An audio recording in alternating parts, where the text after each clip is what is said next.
Hello everyone, once again welcome to our digital library. I am doctor Khushi Sahu and हम लोगों ने option gynae की series start किए थे, जिसमें हम लोग बहुत से कम 8 से 10 मॉडर्न के टॉपिक्स कवर कर चुके हैं, जो कि बहुत इंपॉर्टेंट है और सारे टॉपिक्स एक दूसरे से को रिलेटेड हैं। इसलिए आप पहले उन वीडियोस को कवर करें, लिंक आपको डिस्क्रिप्शन बॉक्स में मिल जाएगी।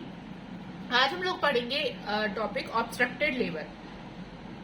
ऑब्स्ट्रक्ट की मीनिंग क्या है? तो आप जानते हैं ऑब्स्ट्रक्ट मतलब किसी प्रकार की रुकावट होना। ऑब्स्ट्रक्टेड लेबर, इसको हम लेबर डिस्टोशिया भी बोलते हैं। अब इसकी मीनिंग समझते हैं। In presence of good uterine contraction baby did not spell out, यानी यूट्राइन कॉन्ट्रैक्शन एकदम सही है, जैसे होने चाहिए वैसे ही है, लेकिन फिर भी बेबी जो है वो बाहर नहीं आ पा रहा। तो क्या कंडीशन होगी, किस वजह से है, ये हम आगे देखेंगे। इसके पहले वीडियो जब हमने प्रोलॉन्ग लेबर पढ़े थे, उसमें मैंने आपको बताई थी कि उसमें कॉजेस होते हैं 3P। वीडियो आपको देखना है पहले, ताकि ये वीडियो आपको समझ में आए। 3P यानी पावर, पैसेंजर एंड पैसेज। तो यहाँ पर पावर जो है, यहाँ पर जो कॉजेज है वो 2P है, क्योंकि पावर तो नहीं आएगा। क्यों? क्योंकि उसने पहले ही कंडीशन बता दिया कि यूट्राइन कॉन्ट्रैक्शन तो सही है, यानी पावर से रिलेटेड कोई भी प्रॉब्लम नहीं होगी। अब प्रॉब्लम किस में है? पैसेज या पैसेंजर में है। तो यहाँ पर कॉज जो है वो 2P कॉज आते हैं। 2P passage and passenger. 3P किसमें थे? तो प्रोलॉन्ग लेबर में थे। ये चीज हमको ध्यान रखनी है।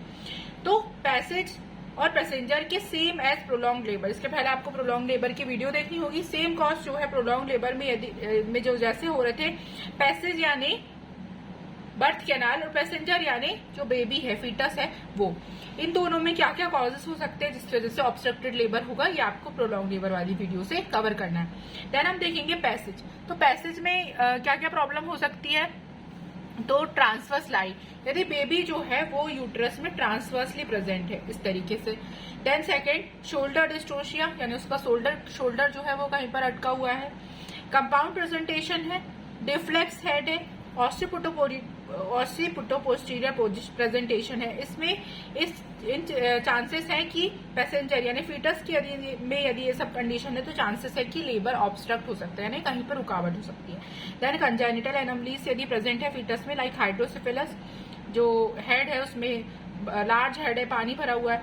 फीटर एसाइटिस, लॉक्ड ट्विन यानी दो जुड़वा बच्चे हैं जो कि एक दूसरे से जुड़े हुए हैं या किसी तरीके से एक दूसरे में फंसे हुए हैं। डबल ऑस्टियस, बिग बेबी यानी बेबी का साइज जो है वो बहुत बड़ा है, और बिग ब्रीच यानी हेड का साइज जो है वो बहुत बड़ा है। अब क्लिनिकल फीचर्स क्या होंगे, क्या क्या सिम्टम्स हो सकते हैं जिसमें हम पहचानेंगे कि ये जो है ऑब्स्ट्रक्टेड लेबर का केस हो सकता है? तो मदर में डिहाइड्रेशन होगा, इसके सिम्टम्स हमें दिखेंगे। एक्सर्शन यानी वो बहुत ज्यादा थकी हुई होगी और वीकनेस महसूस होगी। नेक्स्ट आता है पल्स रेट, जो है वो मोर देन 100 होगा। ब्लड प्रेशर लो होगा। टैकीकार्डिया यानी हार्ट रेट बहुत ज्यादा होगा, और टेम्परेचर जो है वो बढ़ा हुआ मिलेगा हमें। फिर हम और कैसे पता लगाएंगे? तो पर एब्डोमिनल एग्जामिनेशन, यानी जब हम उसको एब्डोमिन में पाल्पेट करेंगे तो हमें क्या क्या साइन मिलेंगे? एबनॉर्मल यूट्राइन टेंडरनेस, यानी जब आप एब्डोमिन पाल्पेट करेंगे तो वहां पर एक अलग प्रकार की टेंडरनेस, हार्डनेस मिलेगी, पेन होगा सिर्फ ऊपर से पाल्पेट करने पर ही। Difficulty to palpate and define foetal part, यानी टर्म प्रेगनेंसी है लेकिन फिर भी यदि आप ऊपर से पाल्पेट करेंगे तो आपको फिटस के पार्ट जो है, बॉडी पार्ट जो है वो महसूस नहीं होंगे। Unable to hear foetus heart sound, यानी यहाँ पर आपको फीटल हार्ट साउंड भी सुनाई नहीं देगी सही तरीके से। देन आता है परवेजाइनल एग्जामिनेशन, यानी पीवी एग्जामिनेशन जब आप करेंगे फिगर इंसर्ट कर तो वहां पर mucus stained liquor with foul smell, यानी जो लिकर एमनियोटिक फ्लूइड आएगा उसमें म्यूकस, ब्लड और फॉल्स स्मेल यानी पस का फॉर्मेशन भी दिखेगा, और एक स्मेल आएगी, यानी ये डिफाइन करती है कि किसी प्रकार का इन्फेक्शन है। वेजाइना जो है वो हॉट और ड्राई होगी। बल्बो वेजाइनल इडीमा जो है वो प्रेजेंट होगा, यानी एक इडीमा प्रेजेंट होगा वहां पर, और सर्वाइकल इडीमा भी हो सकता है। देन सर्वाइकल इफेसमेंट पुअर होगी। मैं आपको पहले स्टार्टिंग 1-2 वीडियो में बता चुकी हूँ कि what is effacement and dilation. तो सर्वाइकल इफेसमेंट जो है वो पुअर होती है।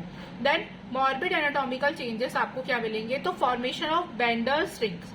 बेंडर्स रिंग क्या होती है मैं आपको आगे समझाऊंगी, और पैथोलॉजिकल रिंग प्रेजेंट होती है। यूट्रस जो है वो रप्चर हो सकता है, तो ब्लीडिंग आपने को देखने को मिलेगी।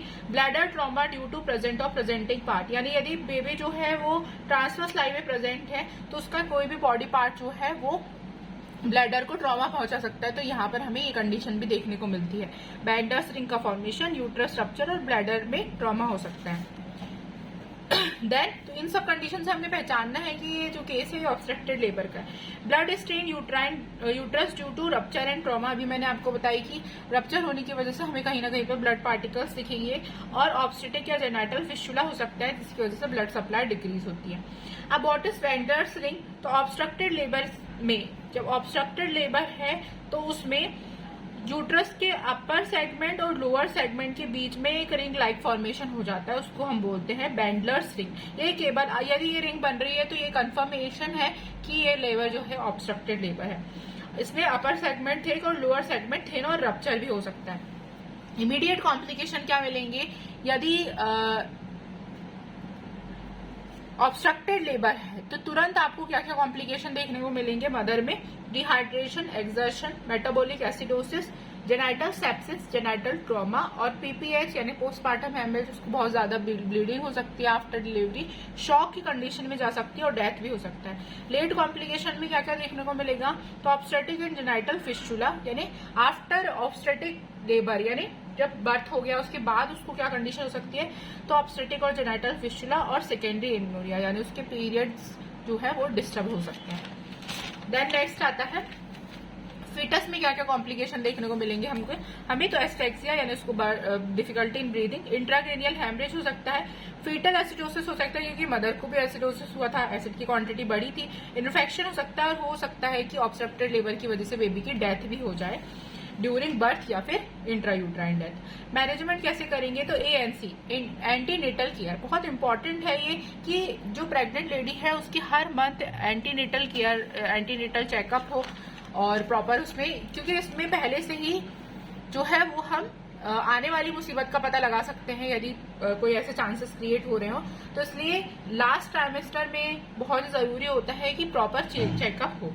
देन इस दौरान हम क्या करते हैं? रिस्क फैक्टर को डायग्नोज करते हैं और प्रॉपर केयर करते हैं। सेकंड आता है इंटरनेटल केयर, पार्टोग्राफ के द्वारा। पार्टोग्राफ का मैं अलग से वीडियो अपलोड करूंगी, एक इम्पॉर्टेंट टॉपिक है। इसमें पार्टोग्राफ मतलब होता ये है कि हम एक डिलीवरी के पहले या उस दौरान चार्ट प्रिपेयर करते हैं, उसमें हम vital sign, cervical changes and BP, foetal heart rate, temperature सब कुछ नोट करते हैं टाइमली, ताकि यहाँ पर यदि कोई भी कंडीशन बन रही है, सीवियर कंडीशन बन रही है, तो हम उससे पहले ही उसके लिए सावधानी रखें। तो पार्टोग्राफ के द्वारा कॉम्प्लिकेशन को डायग्नोज किया जा सकता है। If required blood transfusion after cross matching, हमें ब्लड ट्रांसफ्यूजन के लिए प्रिपेयर्ड रहना है। हो सकता है कि उसे ऑब्स्ट्रक्टेड लेबर के बाद बहुत ज्यादा ब्लीडिंग हो तो हमें ढूंढना ना पड़े, वहां पर हम भटके ना, इसलिए हमें क्रॉस मैचिंग करके ब्लड ट्रांसफ्यूजन के लिए रेडी रहना है।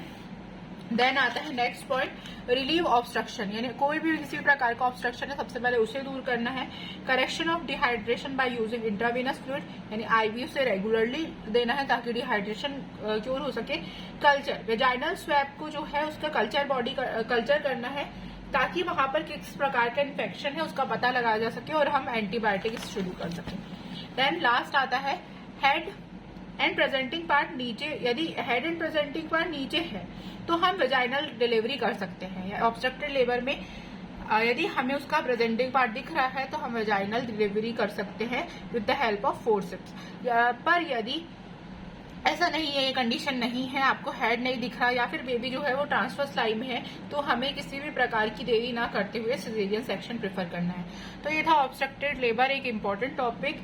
आगे भी मैं इसी तरीके के वीडियोस रेगुलर अपलोड कर रही हूँ सुबह 10 बजे, तो चैनल को सब्सक्राइब करें, बेल आइकन को प्रेस करें ताकि रिसेंट नोटिफिकेशन आपको मिल जाए, और कमेंट करके आप हमें सजेस्ट भी कर सकते हैं कि आपको नेक्स्ट वीडियोस किस टॉपिक पर चाहिए। Thank you. Stay connected with our digital library for more videos.